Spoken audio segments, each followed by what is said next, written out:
So when you first power the control up, you're going to get a message that says that you need to find home. And because this is a DC system using linear feedback, we only have to have roughly 2 inches of travel in all 3 axes to find home. So by doing that, we just press the find home soft key here, and all 3 axes will move, Z first, then Y, and then X. Now, if we wanted to go back to our last known datum that we set up, we could simply just do a position and tell the control that we want to go to X0, Y0, use that, press the go key. It tells us here that there's a rapid move. Make sure that the quill is up and out of the way. It's not going to hit anything. Press the go key again, and you see that it moves to its last known datum position. We did a quick review earlier with the status bar up here at the top of the screen where we indicate whether the drives are on or off, what the current feed rate is that you're running the machine tool at, the tool information, either in inch or metric, what datum you're using, scaling, the skew functionality, and whether you programmed in inch or metric. You can toggle between inch millimeters by pressing the millimeter key here on the keypad. I also had mentioned that in the DRO mode, you can use any of these key and cycle keys as a single event. So you would first define the tool that you want to do or wanted to use with a single event. We'll just say that we're going to use a .375 cutter, press the use key. It tells me to make sure I have that tool loaded. Press the go key and you see that it updates here in the status bar. And for example, maybe I just want to go to a position. I can hit the position key, tell it that I want to go to 2 inches in X, 1.5 in Y. With a Z begin, we'll say 100 thousandths above, a 1/4 inch deep. And if I press the go key here, you'll see that the control then moves to that XY location and does my Z axis move as well. Other functions in the DRO mode, you can obviously zero out the displays, shutting the control down. Under machine functions, you can turn the spindle on forward or reverse if the machine is integrated with a spindle inverter. You can turn coolant on, off, mist, and then also you have auxiliary functions. These features and functions would be available if the auxiliary machine interface option is purchased with the control. To set up your datum point, you would press the datum soft key here, tell it what the datum number is that you're going to use. It would be 1 through 99.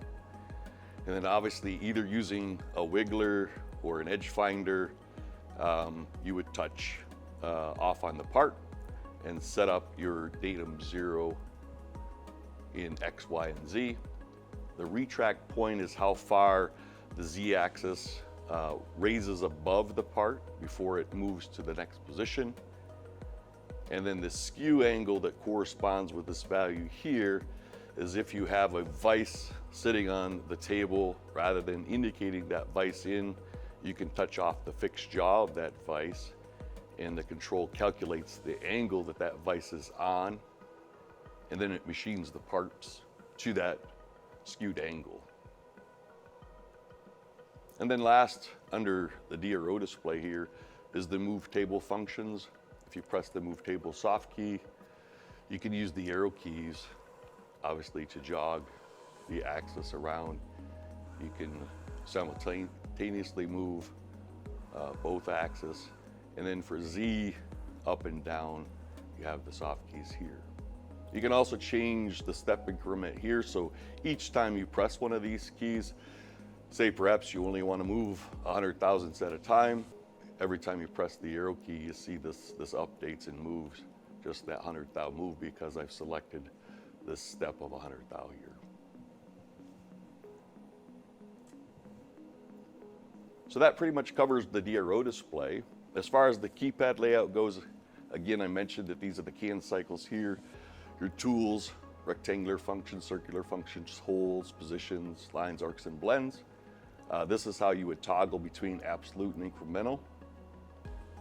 To toggle between the DRO program screen, so this is the program screen. Obviously, this is the DRO screen. If you're in a program and you have a program loaded, you could press the view key to change the graphic displays. This is a hotkey that the key and cycles up here can be mapped to.